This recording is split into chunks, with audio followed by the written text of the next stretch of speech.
কে কখনো মেনে নেব না, প্রতিবাদ করব। কিন্তু আপনার তো কর্তব্য আপনি ইসরায়েলকে মারবেন, কিন্তু আপনি মুসলিমদেরকে মারবেন, এটি তো হতে পারে না। আজকে একটু চিন্তা করে দেখুন, বাংলাদেশের এই দেশের মানুষ প্রায় মিডল ইস্টে 60 লক্ষ বাংলাদেশি কর্মরত রয়েছে। শুধু সৌদি আরবেই 30 লক্ষ বাংলাদেশি কর্মরত রয়েছে। সেই বাংলাদেশি সৌদি আরবে ইফতারের প্লেটে বসে ইরানের বোমা বর্ষণে নিহত হয়েছে। লা হাওলা ওয়ালা কুওয়াতা ইল্লা বিল্লাহ। তাহলে কোন মুসলিম দেশ, কে মুসলিম, কি চায়? আপনি কি আরেকটু গভীরে খোঁজ নিয়ে দেখেছেন?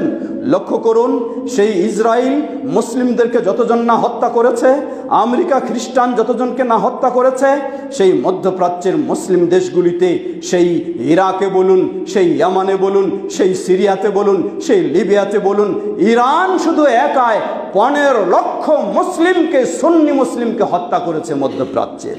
আল্লাহু আকবার। এই খবর তো আপনি রাখেন না। আপনি শুধু একটা পতাকা দেখেন, আপনি শুধু একটা স্লোগান দেখেন, আর মায়াকান্না দেখেন, আর বের হয়ে যান আপনি গায়েবানা জানাজা পড়তে। কার জানাজা পড়েন আপনি? আপনার ইসলাম কি সে মানে? আপনি একটু চিন্তা করে দেখুন, আপনি যেই কোরআন সুন্নাহর ইসলাম মানেন, সেই শিয়া মানুষেরা কি তারা সেই ইসলাম মানে? আপনি যেই নবী মুহাম্মদ সাল্লাল্লাহু আলাইহি সাল্লামের হাদিস মানেন, তাদের রাষ্ট্রীয়ভাবে তো সেই হাদিস মানাকে মিথ্যা বলা হয়ে থাকে, সেই হাদিসকে সহিহ তো দূরের কথা, সেগুলি মানার সুযোগ নেই। আপনি যেই খোলাফায়ে রাশিদিনকে মানেন, সেই খোলাফায়ে রাশিদিনকে কি তারা মুসলিম বলে স্বীকার করে? খলিফা তো দূরের কথা, মুসলিম বলেও তাদেরকে স্বীকার করে না। 3 জন প্রসিদ্ধ খলিফাকে তারা মুরতাদ বলে বিশ্বাস করে থাকে। নাউযু বিল্লাহ। আর আপনি বলেন মুসলিম। কে মুসলিম? আপনার ইসলাম, আপনার সালাত কি তাদের কাছে রয়েছে? না, আপনার সালাতও তাদের কাছে নেই। গোটা বিশ্বের মুসলিমদের জন্য সবচেয়ে পবিত্রতম স্থান হলো বাইতুল্লাহ। সেই বাইতুল্লাহ এবং মসজিদে নববী আপনি কি চিনেছেন, জেনেছেন? সেই শিয়াদের কাছে সবচেয়ে পবিত্রতম কোনটা? না না না, বাইতুল্লাহ তাদের কাছে পবিত্র নয়, মসজিদে নববী তাদের কাছে পবিত্র নয়। তাদের কাছে সবচেয়ে পবিত্রত হলো কারবালার মাটি।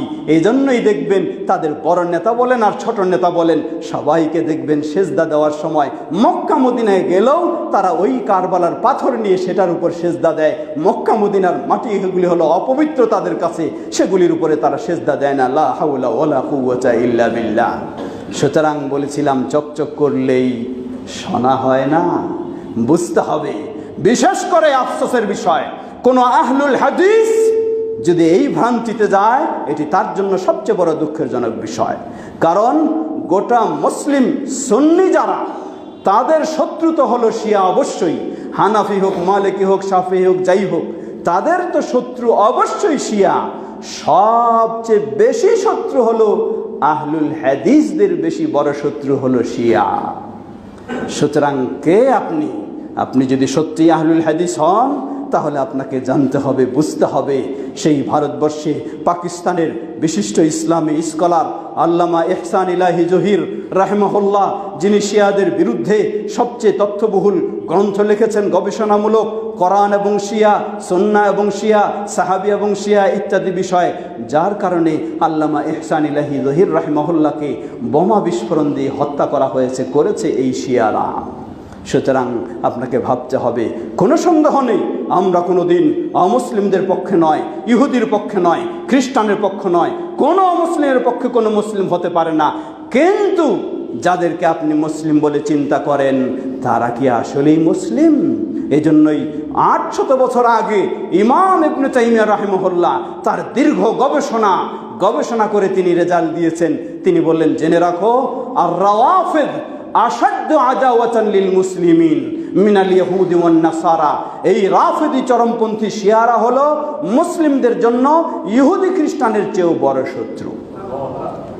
কেন কেন এই কথা? জবাব, আপনি ইহুদিকে চিনেন, এ অমুসলিম, কোনোদিন মুসলিমের বন্ধু নয়, এটি আপনি বুঝবেন বাহ্যিকভাবে। আপনি খ্রিস্টানকে চিনেন, বুঝবেন এ অমুসলিম, মুসলিমের বন্ধু নয়। আপনি হিন্দুকে চিনেন, আপনি বৌদ্ধকে চিনেন, সবাইকে বুঝবেন এ অমুসলিম, মুসলিমের বন্ধু নয়। কিন্তু যখন আপনার সামনে এই ধরনের লেবাস পরে একজন আসে আর শোনায় আপনাকে লা ইলাহা ইল্লাল্লাহ হলো তার কালিমা, তাকে তো আপনি মুসলিম বলেই ধোঁকা খেয়ে যাবেন। অথচ তার মিশন, তার ভিশন, তার টার্গেট হলো গোটা বিশ্বে যেখানে সুন্নি পাওয়া যাবে তাকে হত্যা করাই হলো তাদের মর্যাদা, তাকে হত্যা করাই হলো তাদের নেশা, হত্যা করাই হলো তাদের পেশা। সুতরাং কশ্চিনকালেও যাদেরকে মুসলিম বলা হয় তারা মুসলিম নয়, অতএব তাদের পক্ষও আপনার নেওয়ার কোনো সুযোগ নেই। পৃথিবীর বুকে একমাত্র মুসলিম যারা কিতাব ও সুন্নাহর উপরে রয়েছে, সেই কিতাব ও সুন্নাহর দেশ একমাত্র পৃথিবীর বুকে হারামাইন শরীফাইন মক্কা মদিনার দেশ। যেই মক্কা মদিনাকে দখল করার জন্য যাদের এত চিন্তা, দখল শুধু নয়, ওই সেই শিয়াদের আরেকটি গ্রুপ কারামতিয়া, ইতিহাস খুঁজে দেখুন, বাইতুল্লাহিল হারাম কাবার সেই কালো পাথর হাজরে আসওয়াদকে ডাকাতি করে চুরি করে নিয়ে দীর্ঘদিন পর্যন্ত তাদের এরিয়ায় ওই শামে সেখানে নিয়ে যায় রেখে থাকে, পরবর্তীতে সেটি আবার উদ্ধার করা হয়। এই হলো সেই শিয়া, এই হলো সেই চরমপন্থী। তাদের ইতিহাস একটু জানার চেষ্টা করুন। আল্লাহ আমাদের সকলকে সঠিক পথে হেদায়েত দান করুন। গোটা বিশ্বে কোরআন সুন্নাহর অনুসারী সঠিক মুসলিমদেরকে আল্লাহ হেফাজত করুন, মুসলিম দেশগুলিকে আল্লাহ হেফাজত করুন, এবং সকল ষড়যন্ত্র থেকে মুসলিম উম্মাকে আল্লাহ হেফাজত করুন।